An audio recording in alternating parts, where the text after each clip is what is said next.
അസ്സലാമു അലൈക്കും വറഹ്മത്തുള്ളാഹി തആല വബറകാതുഹു.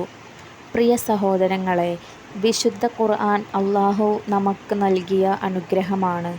ഖുർആനിലെ ഓരോ സൂറത്തിനും അതിൻ്റേതായ മഹത്വമുണ്ട്. പല മുസ്ലിമുകളും സ്നേഹത്തോടെ പതിവാക്കാൻ ശ്രമിക്കേണ്ട ഒരുപാട് നേട്ടങ്ങളുള്ള 5 സൂറത്തുകളെക്കുറിച്ചാണ് ഇന്ന് പറയാൻ പോകുന്നത്. അല്ലാഹു ഖുർആൻ ഓതുന്നവരുടെ കൂട്ടത്തിൽ നമ്മെ ഉൾപ്പെടുത്തട്ടെ. ആമീൻ. സൂറത്തുകൾ ഏതൊക്കെയാണെന്ന് നോക്കാം. സൂറത്തുൽ യാസീൻ, സൂറത്തുൽ മുൽക്ക്, സൂറത്തുൽ വാഖിയ, സൂറത്തുർ റഹ്മാൻ, സൂറത്തുൽ ഫത്ഹ്. ഇതൊക്കെയാണ്. സൂറത്ത് യാസീനെക്കുറിച്ച് പറയാം. ഖുർആനിലെ ഏറ്റവും പ്രസിദ്ധമായ സൂറത്തുകളിൽ ഒന്നാണ് യാസീൻ. അല്ലാഹുവിൻ്റെ ഏകത്വം, നബിമാരുടെ ദൗത്യം, പരലോകം എന്നിവയൊക്കെ കുറിച്ചാണ് ഈ സൂറത്ത് നമ്മെ ഓർമ്മപ്പെടുത്തുന്നത്. ഈ സൂറത്ത് പാരായണം ചെയ്യുമ്പോൾ അതിൻ്റെ അർത്ഥം മനസ്സിലാക്കാനും ജീവിതത്തിൽ നടപ്പാക്കാനും ശ്രമിക്കണം.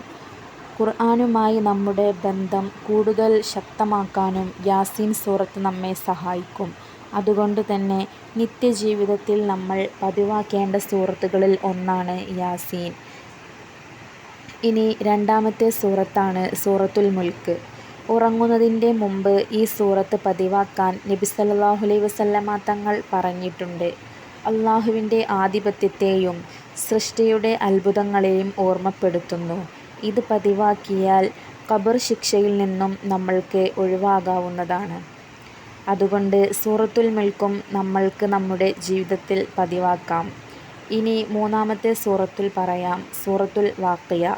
അന്ത്യദിനത്തിലെ സംഭവങ്ങളെക്കുറിച്ചും മനുഷ്യരുടെ അന്തിമ അവസ്ഥയെക്കുറിച്ചും ഈ സൂറത്ത് നമ്മെ ഓർമ്മപ്പെടുത്തുന്നു. ഇഹലോക ജീവിതം താൽക്കാലികമാണെന്നും പരലോകത്തിനായി തയ്യാറാകണമെന്നും ഈ സൂറത്തിൽ നമ്മെ ഓർമ്മപ്പെടുത്തുന്നു. അതിനാൽ ഈ സൂറത്ത് പാരായണം ചെയ്യുമ്പോൾ നമ്മുടെ ജീവിതം കൂടുതൽ അല്ലാഹുവിൻ്റെ മാർഗത്തിലേക്ക് മാറ്റാൻ ശ്രമിക്കാം. വാഖിയ മഗ്‌രിബിന് ശേഷം എന്നും പതിവാക്കിയാൽ ഓതുന്നവന് ദാരിദ്ര്യം ഉണ്ടാവുകയില്ല എന്ന് പറയപ്പെടുന്നു. യാസീൻ സൂറത്തും സൂറത്തുൽ മുൽക്കും വാഖിയയും മഗ്‌രിബിൻ്റെ ശേഷം ഓതുന്നത് നല്ലതാണ്. ഇനി നാലാമത്തെ സൂറത്താണ് അർ-റഹ്മാൻ.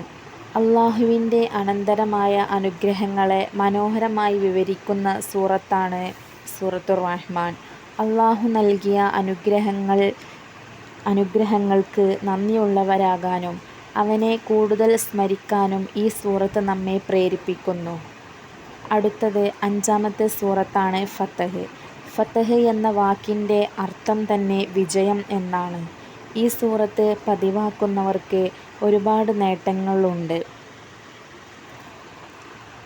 ഒരുപാട് പേരുടെ പലതരത്തിലുള്ള ആഗ്രഹങ്ങളും നിറവേറിയിട്ടുണ്ട്. ഈ സൂറത്ത് ഓതിയിട്ട് ജീവിതത്തിൽ പരീക്ഷണങ്ങൾ വന്നാലും അല്ലാഹുവിൻ്റെ പ്രതീക്ഷ കൈവിടരുതെന്നും അവൻ്റെ സഹായം തീർച്ചയായും ഉണ്ടാകുമെന്നും ഈ സൂറത്തിൽ പറയുന്നു. ഇത് പതിവാക്കുക. ഇതിൻ്റെ സന്ദേശം ജീവിതത്തിൽ ഉൾക്കൊള്ളുകയും ചെയ്യുന്നത് വലിയ ആത്മീയ ഗുണം ഉണ്ടാക്കും ഇൻഷാ അല്ലാഹ്. ഈ പറഞ്ഞ 5 സൂറത്തുകളും ജീവിതത്തിൽ പതിവായി പാരായണം ചെയ്യാൻ അല്ലാഹു നമുക്ക് തൗഫീഖ് നൽകട്ടെ. ആമീൻ. അതോടൊപ്പം ഇതിൻ്റെ അർത്ഥം അറിഞ്ഞ് ജീവിക്കാനും കഴിയട്ടെ. ആമീൻ. അല്ലാഹു ഖുർആൻ അനുസരിച്ച് ജീവിക്കാൻ ഭാഗ്യം തരട്ടെ. ആമീൻ. വീഡിയോ ഉപകാരപ്പെട്ടാൽ ലൈക്ക് ചെയ്യുക, ഷെയർ ചെയ്യുക. ഇത്തരത്തിലുള്ള ഇസ്ലാമിക വീഡിയോകൾക്കായി നമ്മുടെ നൂർ ദുആ എന്ന ഇസ്ലാമിക് ചാനൽ സബ്സ്ക്രൈബ് ചെയ്യുക. അസ്സലാമു അലൈക്കും.